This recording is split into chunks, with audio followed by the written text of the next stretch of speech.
Salam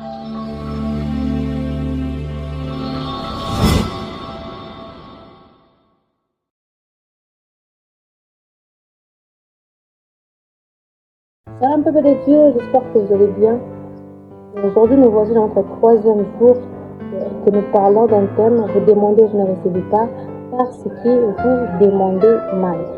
Aujourd'hui, nous allons parler sur comment recevoir. Comment recevoir. Rapidement, nous allons lire dans le livre de Matthieu, chapitre 13, le verset 4.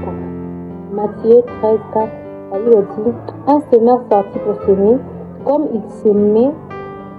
Une partie de la semence tomba tout au long du chemin. Les oiseaux le virent et la mangèrent. 5. Une autre partie tomba dans les endroits pierreux où il n'y avait pas beaucoup de terre. Elle les voit aussitôt parce qu'elle ne trouvait pas un sol profond. 6. Mais quand le soleil fut apparu, elle fut brûlée et sécha, faute de racines. 7. Une autre partie tomba parmi les épines montèrent et les touffèrent. 8. Une autre partie tomba dans la bonne terre, elle donna de fruits, un grain 100, une autre 60 et un autre 30. Que le Seigneur bénisse sa parole, nous allons prier. Éternel Dieu Tout-Puissant, nous te disons merci pour ce moment.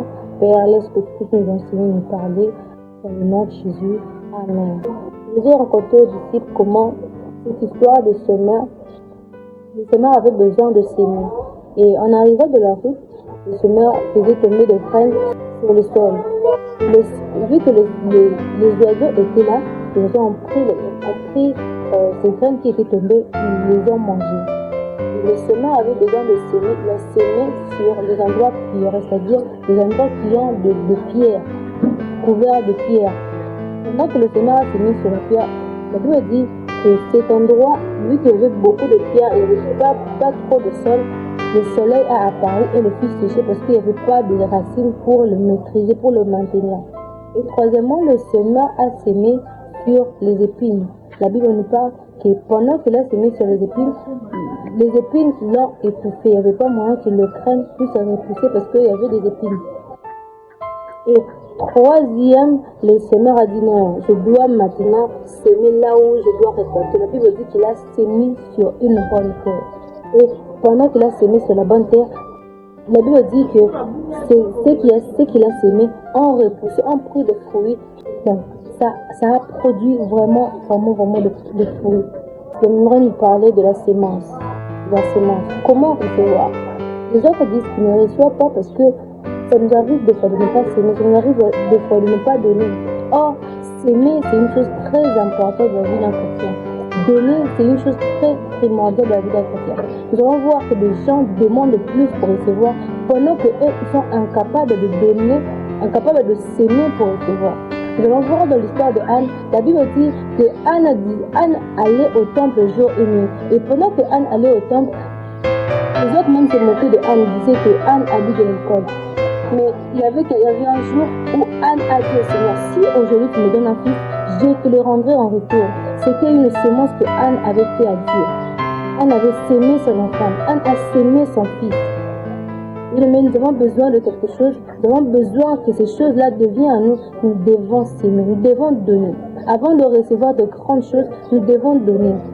Avant qu'Abraham, on l'appelle père de nations, père de multitudes, il faudrait que Abraham accepte d'abord de donner son fils qui est Isaac. Ça veut dire que Sarah et Abraham n'avaient pas de fils. Et Dieu leur a donné un fils pendant qu'ils étaient déjà âgés. La Bible dit que Dieu a ordonné à Abraham d'offrir son fils, de s'aimer son fils en sacrifice. Et nous imaginons un peu que le peu que tu as, cet argent que tu as, le commerce que tu as aujourd'hui, et le Seigneur t'oblige de le donner sans pour autant qu'il ajoute quelque chose. C'est très dur pour Abraham d'accepter cela. Mais la Bible dit qu'Abraham a obéi à Dieu et il était allé dans la montagne pour offrir son propre fils. Bien-aimé, accepter de donner ce que tu as, c'est très dur. Mais donner pour recevoir de grandes choses. Les gens qui donnent aux pauvres, c'est ces gens-là qui reçoivent de grandes choses. Maintenant, nous avons besoin de grandes choses, oui. Mais est-ce que tu es capable de donner? Est-ce que tu es capable de donner pour recevoir de grandes choses? Des gens qui ont un cœur des épines. Et des gens qui ont un cœur très dur. Un cœur de la méchanceté. La Bible dit que sème dans la bonne terre. Ce semeur a semé de la bonne terre. Aujourd'hui, nous avons besoin de recevoir. Aujourd'hui, nous avons besoin de quelque chose venant de Dieu. Mais sème sur une bonne terre. La Bible déclare que celui qui sème récolte. Est-ce que tu sèmes sur la bonne terre? Est-ce que tu sèmes sur la bonne terre? Il y a une question qui me vient. Et si jamais nous sémons sur une mauvaise terre? Écoute ce que la Bible dit dans Deutéronome 22, le verset 19. La Bible dit, tu ne sèmeras pas dans ta ville diverses semences, de peur que tu ne réjouisses ni du produit, ni de ce que tu as semé, ni du produit de la vigne. Nous cherchons de tout gagner. Nous cherchons de tout avoir pour soi.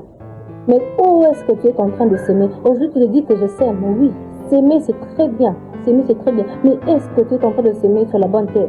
Mais est-ce que tu es en train de s'aimer sur la bonne terre? La Bible dit que là où tu mets ta vigne, là où tu casses tes choses, là où tu veux que cela prospère, tu ne dois jamais mélanger des choses qui sont hors de ce que tu es en train de faire. Tu as besoin du mariage, mais comment est-ce que tu es en train de s'aimer? Dans le livre de Deutéronome, la Bible précise qu'on ne peut jamais s'aimer n'importe où. On ne s'aime pas n'importe où. Le risque, tu perdras ce que tu as semé et ce que tu veux même recevoir.